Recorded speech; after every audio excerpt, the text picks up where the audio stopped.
الحمد لله رب العالمين والصلاة والسلام على سيد الأنبياء والمرسلين أما بعد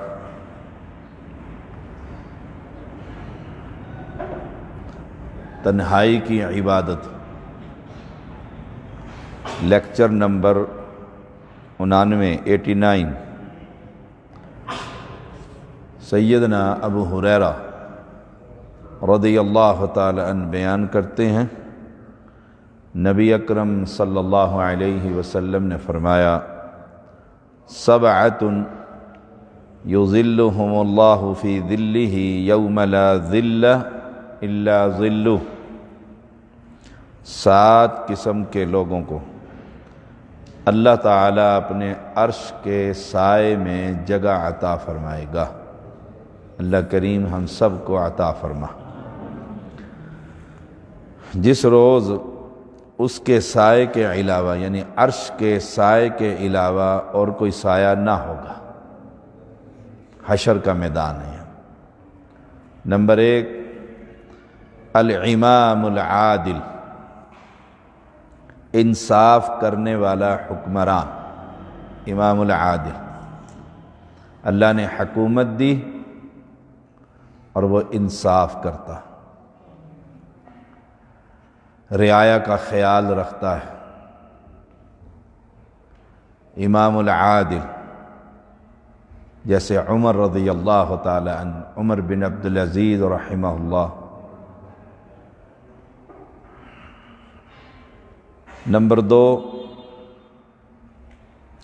وَرَجُلٌ قَلْبُهُ مُعَلَّقٌ فِي الْمَسَاجِدِ، وہ نوجوان جس کا دل اللہ کے گھر سے لٹکا رہے، جوانی مسجد میں پروان چڑھے، ایک نماز پڑھتا ہے اور دوسرے کی فکر رہتی کہ کوئی ایسا کام کہیں ایسی جگہ پر نہ نکل جاؤں کہ مسجد میں جماعت سے میں محروم ہو جاؤں۔ اس کا دل اٹکا ہوتا ہے، کب اذان ہو تو میں اللہ سے گفتگو کرنے کے لیے مسجد میں چلا جاؤں۔ یہ نہیں کہ ابھی تو ظہر پڑھی تھی، ابھی عصر پڑھی، ابھی تو مولوی صاحب نے ظہر پڑھائی تھی پھر اذان دے دی ہے۔ یہ بے ایمان دل ہے، یہ مسلم دل نہیں۔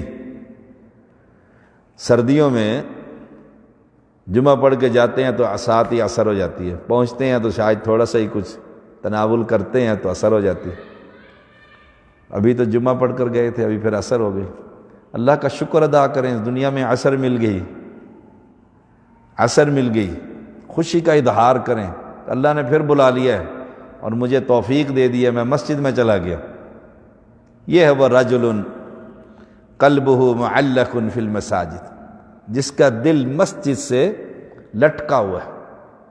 وہ تلاش کرتا ہے مکان بنانا ہے، کوٹھی بنانی ہے، مسجد ہے اہل توحید کی، اہل ایمان کی، توحید پرستوں کی، جی مسجد نہیں ہے، میں نے نہیں اس سیکٹر میں بنانا مکان، کیوں؟ مسجد ہی نہیں ہے میری۔ جی مسجد ہے میرے پلاٹ کے ساتھ، میں نے تو پلاٹ خریدنا ہی نہیں ہے، یہ تو ہر وقت ہی اذان دیتے رہتے ہیں۔ دیکھو فرق ہے، ایک فرق یہ کہ D12 میں شفٹ ہو گئے ہیں، پھر واپس G11 میں آ گیا کہ جی وہاں مسجد نہیں ہے میرے پاس، پھر مسجد بنی امام مسلم D12 میں، پھر وہاں تشریف لے گئے کہ جی ہماری مسجد ہے وہاں پر۔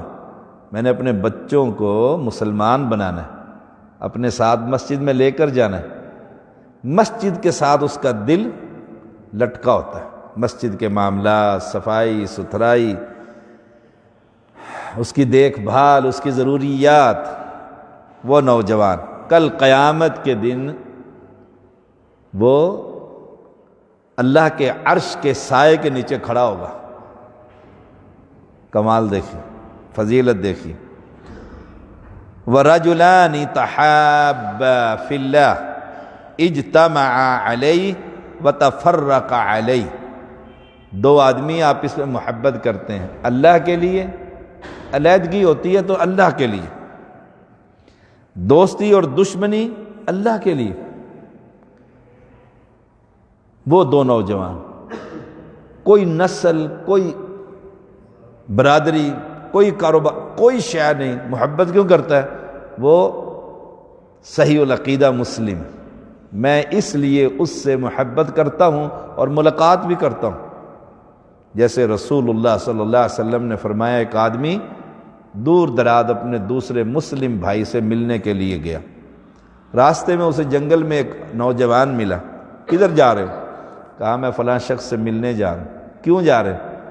کہ دل کرتا ہے اس سے ملوں، اس کا تم پر کوئی احسان ہے جس کا بدلہ چکانے جا رہے ہو؟ کہتے نہیں، کوئی احسان نہیں، کوئی تمہارے ساتھ نیکی کی ہے اس نے، رشتہ داری کی، برادری، کچھ بھی نہیں، کچھ بھی نہیں ہے، پھر کیوں جا رہے ہو؟ اس لیے کہ وہ بھی صحیح العقیدہ ہے اور میں بھی صحیح العقیدہ، میں اپنے اس بھائی سے ملنے جا رہا ہوں۔ تو وہ فرشتہ کیا کہتا ہے؟ میں انسانی شکل میں اللہ کا فرشتہ ہوں، مجھے رب نے بھیجا اور تجھے خوشخبری دینے کے لیے، جب تم دونوں ملو گے اللہ تجھے بھی معاف کر دے گا، اسے بھی معاف کر دے گا۔ یہ ہے محبت۔ مجھے یاد آیا پیر بدیع الدین رحمہ اللہ، ہمارے مربی محدث دیار سندھ کے، وہ بس میں سفر کر رہے تھے، بڑا طویل سفر تھا، 24 گھنٹے بعد بس آتی تھی اس دور میں۔ ایک سٹاپ پر وہ بس رکی تو ایک کچے سے تھڑے پر دیکھا ایک شخص رفع الیدین کر رہا ہے، نماز پڑھ رہا ہے اور رفع الیدین کر رہا ہے۔ انہوں نے گاڑی والے کو کہا کہ میں نے یہیں اترنا ہے۔ اس نے کہا جی آپ کا تو ٹکٹ میرپور کا ہے۔ کہ نہیں میں نے یہیں اترنا ہے، میں نے نہیں جانا آگے، تم کرایہ واپس نہ کرو بے شک۔ انہوں نے اتار دیا۔ وہ شخص نماز پڑھ رہا تھا، یا آپ جا کے اس کے پاس بیٹھ کے سلام پھیرا، اس سے ملاقات کی، کوئی جان پہچان نہیں، حالانکہ پتہ تھا کہ کل اتنے ہی بجے یہاں سے بس نے گزرنا ہے، رات بھی ہے، بھوک بھی ہے، پیاس بھی ہے، پتہ نہیں کون ہے کہاں، بس اسے رفع الیدین کرتے دیکھا، وہیں اتر گئے۔ اس سے ملاقات کی، بتلایا میں بھی رفع الیدین کرتا ہوں، اپنا تعارف کروایا، دونوں ملے، خوش ہوئے۔ یہ ہے وہ محبت، یہ ہے وہ محبت اور پیار۔ ایسے ایک ایک گاؤں میں محترم مولانا عبداللہ گرداس پوری، جب نیا نیا پاکستان بنا تھا، وہ ان کا نام ہے بابا تبلیغ، وہ ایسے نکل پڑتے تھے سفر پر۔ ایک آدمی لاہور میں صرف اہل حدیث ہوتا، اس سے ملنے جاتے، اس سے ملاقات کرتے، اس کے حالات پوچھتے، ایک ایک کر کے بندے سے۔ یہ ہے وہ محبت اور پیار۔ میں اس لیے ملتا ہوں کہ مجھے چندہ دینا ہے، آپ اس لیے ملتے ہیں کہ کوئی کام ہے مجھ سے، یہ تو پیار محبت نہیں، عقیدے کی بنیاد پر اس کی مدد کرنا۔ تو وہ جمع بھی اس لیے ہوتے ہیں اور جدا بھی اسی لیے ہوتے ہیں۔ جدائی ہوتی ہے میں آپ سے نہیں ملتا، کیوں؟ کہ بھئی آپ تو قبر پرست ہیں، آپ سے دلی محبت کیسے؟ سبحان اللہ۔ وَرَجُلٌ طَلَبَتْهُمْ رَأَةٌ ذَاتُ مَنْصَبٍ وَجَمَالٍ، ایک خوبصورت اور حسب و نسب والی عورت، نوجوان کسی مرد کو زنا کی دعوت دے اور وہ کہہ دے فقال انی اخاف اللہ، میں تو اللہ سے ڈرتا ہوں۔ حسب و نسب والی بھی، خاندانی، خوبصورت بھی، جوان بھی، اور اس آدمی کو، نوجوان کو دعوت دے آؤ ہائی تلک، اور وہ کہہ دے انی معاذ اللہ، میں تو اللہ کی پناہ میں آتا ہوں تیرے جیسی خطرناک عورت سے۔ وہ کہہ دے انی اخاف اللہ، میں تو اللہ سے ڈرتا ہوں۔ دیکھو اس کو جگہ ملے گی اس عرش کے سائے کے نیچے۔ ہماری تو اکثریت موبائلوں پر ننگی تصویریں تلاش کرتی رہتے ہیں، پھر پتہ نہیں اور کیا کچھ ہو جاتا ہے، پھر آگے کہاں تک سبق چلا جاتا ہے۔ وہ عورت دعوت زنا دے اور یہ انکار کر دے، انکار کرنے کی وجہ ابا کا ڈر نہیں، اللہ کا خوف کہ کل قیامت کے دن رب نے پوچھنا ہے۔ جیسے وہ بندہ غار میں بند ہو گیا تھا اور عین زنا کے وقت دروازے بند، کپڑے اتر گئے، حدیث میں آتا ہے، عورت نے کہہ دیا اللہ سے ڈر جا، یہ کام نہ کر میرے ساتھ۔ وہ چھوڑ کے چلا گیا، کہا یا اللہ اگر تیرے لیے کیا تھا تو یہ پتھر غار سے ہٹا دے۔ صحیح بخاری میں اللہ نے پتھر ہٹا دیا تھا۔ تو انی اخاف اللہ۔ وَرَجُلٌ تَصَدَّقَ أَخْفَى حَتَّى لَا تَعْلَمَ شِمَالُهُ مَا تُنْفِقُ يَمِينُهُ، وہ آدمی جو دائیں ہاتھ سے خرچ کرتا ہے اور بائیں ہاتھ کو پتہ نہیں لگتا. اس پہ ہم پرسوں بھی میرے خیال میں درس ہوا اسی بات. چپکے سے صدقہ کرتا ہے, دائیں ہاتھ نے کیا خرچ کیا پتہ, یعنی چپکے سے دیا اور بس چلتا بنا, فارغ ہو گیا, یاد ہی نہیں دیا تھا کہ نہیں دیا تھا, بس چلا گیا اللہ کے راستے. اتنے خاموشی سے صدقہ, وہ عرش کے سائے کے نیچے کھڑا ہوگا. اور ساتواں آدمی وَرَجُلٌ ذَكَرَ اللَّهَ خَالِيًا فَوَازَتْ عَيْنَاهُ, وہ آدمی جو تہجد میں کھڑا ہے اکیلا, کوئی نہیں دیکھ رہا, اور اللہ کے خوف سے آنسو گر رہے ہیں, کوئی نہیں دیکھ رہا, نہ بیوی نہ بچے نہ نمازی نہ دوست نہ احباب, اکیلا کھڑا ہے. فوازت عیناہ, آنکھیں بہہ پڑتی ہیں اس کی, رو رہا ہے.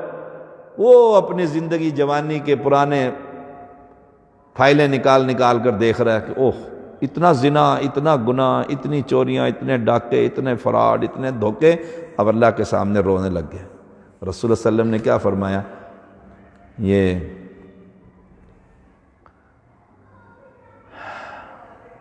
ایک مکھی کے سر کے برابر بھی آنسو گر جائے, اللہ اس چہرے پر جہنم کی آگ حرام کر دیتا. کتنا چھوٹا سا آنسو, مکھی کے سر کے برابر, اتنا چھوٹا سا, اللہ اس پر جہنم کی آگ کو حرام کر دیتا. تنہائی میں رونے کا اپنا ہی مزہ ہے, اور پھر اس کی رحمتیں اور برکتیں. پھر دیکھیے گا, تجربہ کر کے دیکھیے, رات کو کھڑے ہو جائیں کوئی نہ دیکھ رہا, اور پھر روئیں اللہ کے سامنے اپنی سابقہ زندگی کو یاد کر کے. ہمارے ہاں اکثریت معاشرے میں کیا بیماری, کہتے ہیں میں بڑا ایسا تھا, یہ تو شاہ صاحب نے مجھے حدیث کر دیا تو میں مولوی بن گیا, ورنہ میں کوئی کم تک کسی سے. یعنی سابقہ گناہ یاد کر کے اس پہ اکڑ اتراؤ, اور دوسری طرف صحابہ اپنی سابقہ زندگی یاد کر کے زارو کتار رویا کرتے. اکرمہ بن ابی جہل رضی اللہ تعالی عنہ جوانی تک, فتح مکہ تک مسلمانوں کی قتل گردنیں اتارتے رہے. پھر مسلمان ہوئے تو اکثر قرآن پاک اٹھاتے اور روتے رہتے تھے, کہتے ساری جوانی تیرے خلاف ہی گزار دی. فرق ہے دیکھیے ایمان میں. ہم کہیں میں پہلے بڑا ایسا تھا, اللہ اکبر, دوستوں میں بیٹھا ہوں, یہ کہنا چاہیے ساری زندگی برباد ہی کی ہے, اب اللہ نے کوئی عقیدے کی اور دین کی سمجھ دے دی, ورنہ ساری زندگی ستیہ ناس ہی ہو گیا. اور مجھے یاد ہے میرے ابا جی رحمہ اللہ بڑی مشکل سے اہل حدیث ہوئے تھے, بہت مکی دور تھا ہمارے خاندان کا, ایک الگ موضوع. جب اہل حدیث ہوئے نا تو آخری عمر تھی, 60 سال سے اوپر نکل گئے. اتنا روتے تھے کہ یا اللہ ساری عمر میں ان قبروں کو ہی چاٹتا رہا, یہ حسینیوں کو ہی حلیم کھلاتا رہا ساری عمر. جب دیکھو رو رہے ہیں. کیوں رو رہے ہیں ابا جی؟ ساری عمر زندگی میں گزر گئی. حرم میں گئے, وہاں بابا بنگالی رحمہ اللہ مدرس حرم, ان سے ملاقات کی چھوٹے بھائی کے ذریعے. تو انہوں نے پوچھا بابا جی کتنی عمر ہے شاہ صاحب؟ کہنے لگے 16 سال. سارے حرم میں لوگ ہنسنے لگ گئے کہ 16 سال, 70 سال تو عمر پہنچی ہوئی آپ کی, 16 سال کیسے؟ حیران ہوئے 16 سال کیسے؟ کہنے لگے 16 سال پہلے میں مسلمان ہی نہیں تھا, قبر پرست تھا, ماتمیوں کے لیے حلیم پکوایا کرتا تھا اور دیگیں تقسیم کرتا تھا, سارے کام ہی. تو وہ اتنا حیران ہوئے اس گفتگو سے. ان کے ہاتھ میں وہ سٹک تھی جسے وہ چلا کرتے تھے, بڑے جید عالم دین مدرس سے حرم میں. انہوں نے ہدیۃً ابا جی کو پھر وہ دی کہ واقعی تو 16 سالہ جوان ہو رہا. اور یقین جانے یہی زندگی ہے جو اسلام والی, باقی کوئی زندگی ہے جو برباد کر دی ہم نے. زندگی تو وہ ہے جو اسلام کے راستے میں آ گئی, اسلام کے لیے چل پڑی, مسجد کے لیے چل پڑی. زندگی تو وہ ہے جو سابقہ زندگی ہو تو کسی کھاتے میں بھی نہیں آتی. ہائے ہائے. تو بے ساختہ اس کے آنکھوں سے آنسو جھلک پڑیں اپنی سابقہ زندگی کو یاد کر کے. 7 قسم کے یہ لوگ ہیں. اللہ یہ 7 صفات ہم سب کے اندر پیدا فرما, اور پھر کل قیامت کے دن ہمیں اپنے عرش کے سائے تلے جگہ عطا فرما. وآخر دعوانا الحمدللہ رب العالمین.